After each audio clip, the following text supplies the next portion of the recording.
Demonstration is there. In any part of the globe, it is there.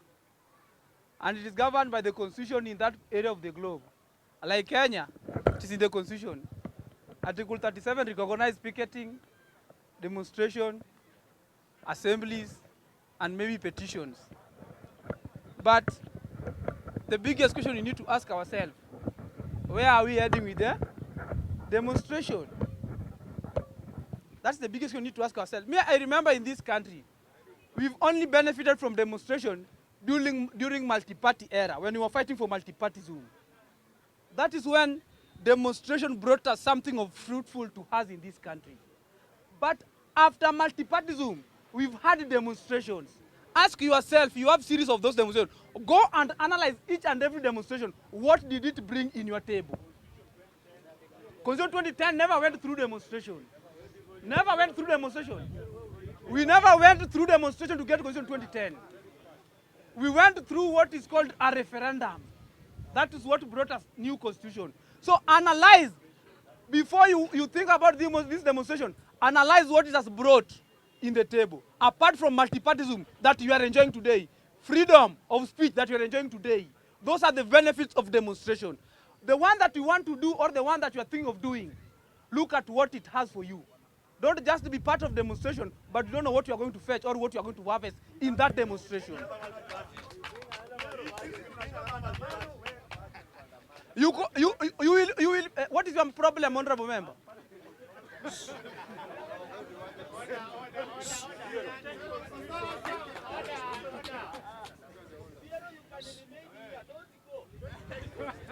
Yes?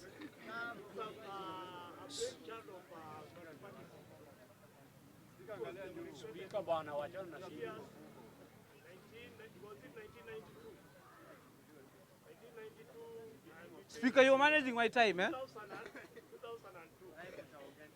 So it's a brainchild. Brainchild, is the constitution or is it the multipartyism? I'm not getting your question, sir. I may not answer it. It's information. Then I will pick it as information because I don't understand it. Eh?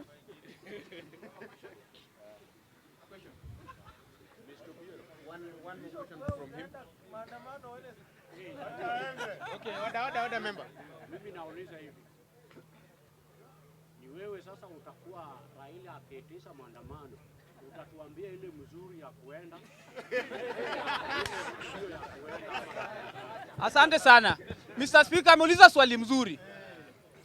A wise man uses his wisdom. So I am not here to decide for you what to do and what not to do. You are a fully fledged individual who understands what he needs to do and what not to do. We are here debating. I'm pushing my argument. I'm not giving direction. So if my argument can persuade you, you can pick it. If it doesn't, leave it. That in some other words, I'm not telling you to do what I'm saying. I'm just pushing my argument. And that my argument stands the way I'm pushing it. Yes. So that day will come and you will proceed. Members, allow me one question. I will take only 2 questions. Only 2. After there, he will proceed until we are done. Okay? So I'm only taking 2 questions. It will be him and him alone. Mr. Speaker, I just want to ask the member on the floor, why do you think that this maandamano was sandwiched in the Constitution of Kenya? What is the reason? Why it is there? I just want to not take this thing of maandamano personal. You people, some of us as a members were taking it as personal. That's why you are coming into in an agreement. So you need like to come together so that people who go there, they are passing some information to the government for what the government has not done to them. You as at home, you need to be like, these people are they passing good information or bad information? So don't take it as personal. Thank you. Honorable member, what you have to know, even you, if you are put by the roadside, you cannot demonstrate by yourself. Demonstration must go hand in hand with mass. That's why it's called mass action. And that's what you cannot demonstrate at a personal level. It must go with the mass. So when the demonstration is called, it must go with the people, a given group of people. Even maybe in areas of work, in some institutions, and in some other places. So it should never be personal. It is upon you to understand at your personal level. In as much as we have leaders, not all experts are right. Even a lawyer lies. Even an engineer lies. Even a politician lies. So you, at your personal reasoning capacity, what is it good that you are going to harvest out of it? That should be the biggest question that you need to ask. In as much as it is in the Constitution, you will be proud of your Constitution. But too much of democracy is also chaos. Order, members. Here's the point of information. In as much as you're telling me time, members, order. In as much as you are telling me time, the member on the floor has answered several questions. Can I proceed?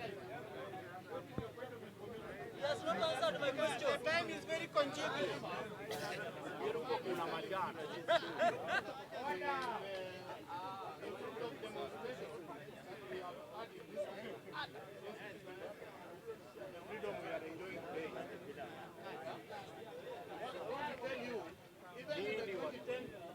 Even the 2010 Constitution, it's a fruit of demonstration. Because I think your question is, I've heard your question. it is information, not question. Remember, 2007, we demonstrated. Then we had a grand coalition government. Through this grand coalition government, Raila himself and Mr. Kibaki, they facilitated for the new constitution. Kama wangeshikana, hatungepata hiyo constitution. Asante for your information. Let me leave it as an information, but I wanted to correct something, but I don't want to argue deep into it. But I want to confirm to you, beyond reasonable doubt, that demonstration never brought Constitution 2010. It was a through referendum process that even you, maybe if you are there, if you had ID by then, I think you voted. Yes. You did not go to demonstrate, then you got this Constitution. Who demonstrated to get this Constitution? We voted. Do you think we are in a dictatorial regime? Mr. Honorable members, leadership is situational. Each and every leader will exercise his governance the way he thinks. And people will interpret it in different ways. Whether Ruto is dictatorial or not, it is upon you to decide. That one is upon you to understand how Ruto manages his governance. Because because Ruto is using the Constitution, and that's why I think he's using the Constitution. There are other areas that he will dictate, and I've said here, too much of democracy is chaos. If you don't dictate at some point, you cannot even run your house. Most of us here, some of us are serious dictators. Wengi wetu hapa ni dictators, wanajifanya tu. Yeah. Not too much. That is how you understand it. Me understand it different. I'm a political student. So understand me as a politician. Don't understand me as your personal level. So, honorable members, mimi ninawaambia hivi. To understand nini siasa. Kila mtu hata sahi kama mtu mwingine, hata kama Mudavadi atakuwa president sahi, kuna vitu ata manage na katiba na kuna zita na dictate. Unasikia? So don't care what is dictating. Care about the running of the government. Government can be managed in two ways. There is nowhere in the world, hata USA ukienda, Biden atakwambia anatumia constitution kwa kila kitu. Kuna mahali ana dictate. Wewe unajua kusoma?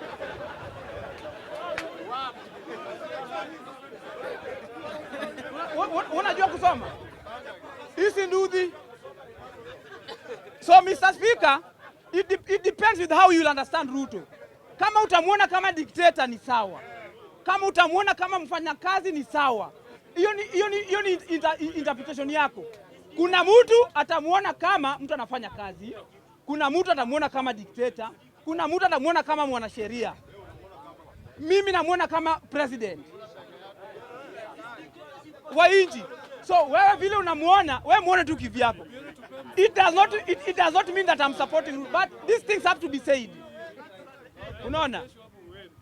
Kama Ruto angekuwa dictator, example ya kwanza, angeitikia kesi ya PS iliyo na koti alafu apishe hawa ma PSs. That is an example.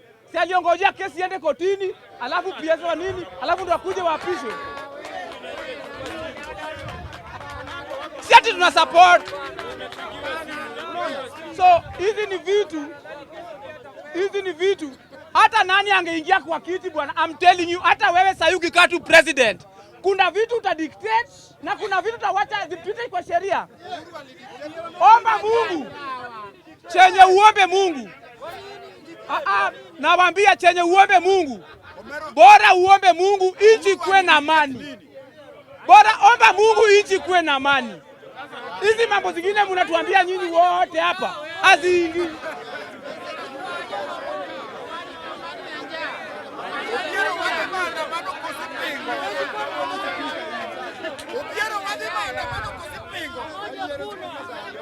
So honorable members, mimi unaona saa zingine tukipiga order members.